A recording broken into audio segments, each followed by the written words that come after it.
All right, today we're going to take a journey into the mind of the incredible psychologist Carl Rogers.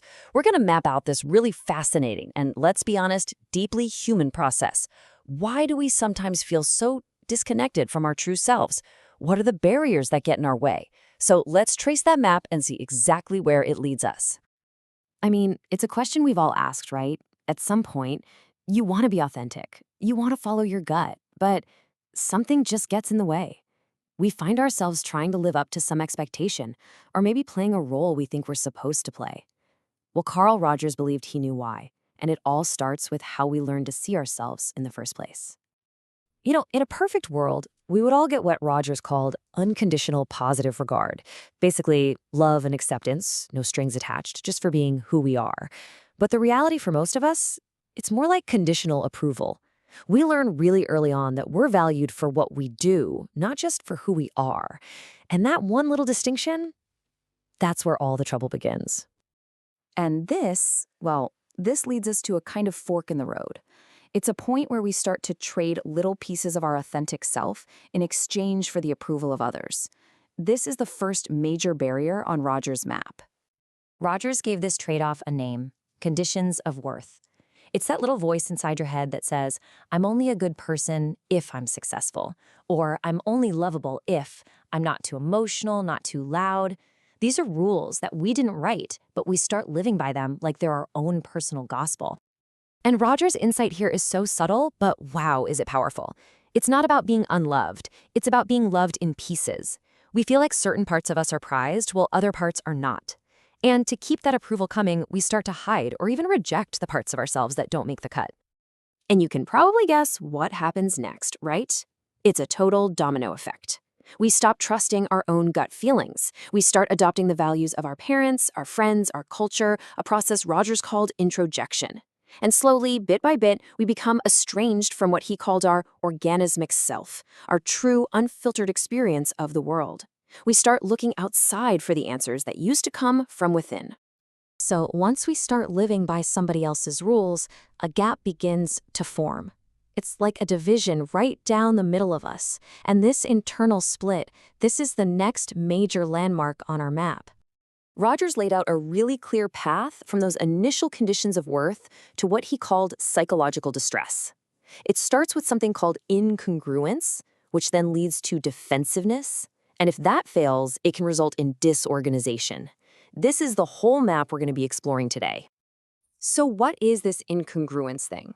Well, think of it as the gap between your real, gut-level feelings and experiences, your organic self, and the person you think you're supposed to be to get that approval, your self-concept.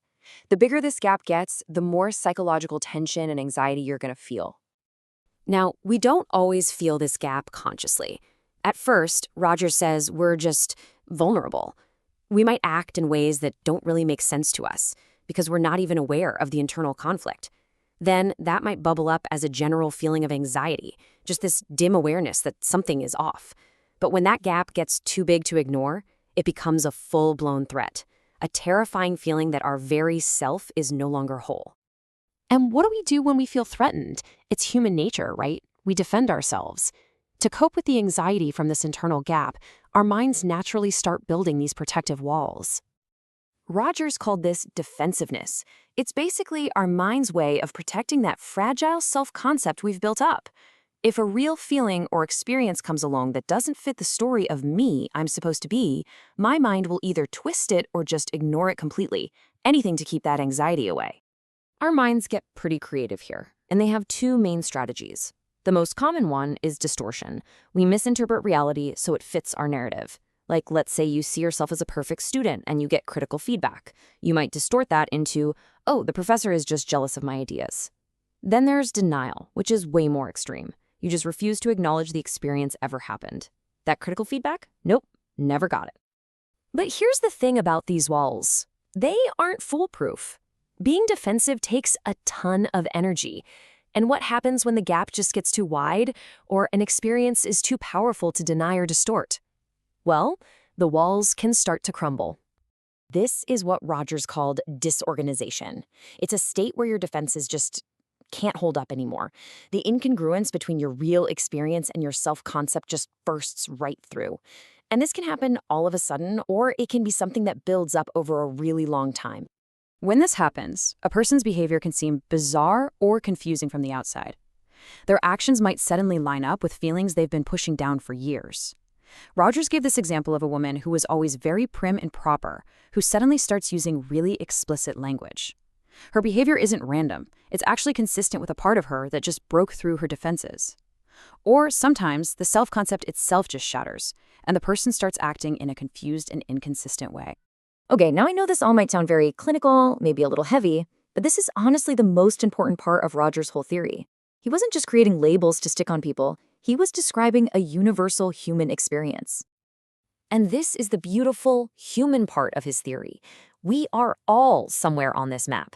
Being defensive isn't some kind of personality flaw. It's a universal strategy our minds use. Rogers saw mental health not as some destination you arrive at, but as a continuum that we all move up and down along throughout our lives. Yeah, he was super intentional with his language. He actually avoided rigid psychiatric labels like neurotic or psychotic. He chose words like defensive and disorganized because they describe behaviors, not fixed identities. They show that we are all dealing with some level of this incongruence. It's really just a matter of degree. And so that leaves us with a really powerful question to sit with. If you look at the values you live by, the rules you follow, the person you try so hard to be, which parts are a truly authentic expression of you, and which parts are just conditions of worth that you picked up along the way? Because sometimes the first step back to yourself is simply noticing the difference.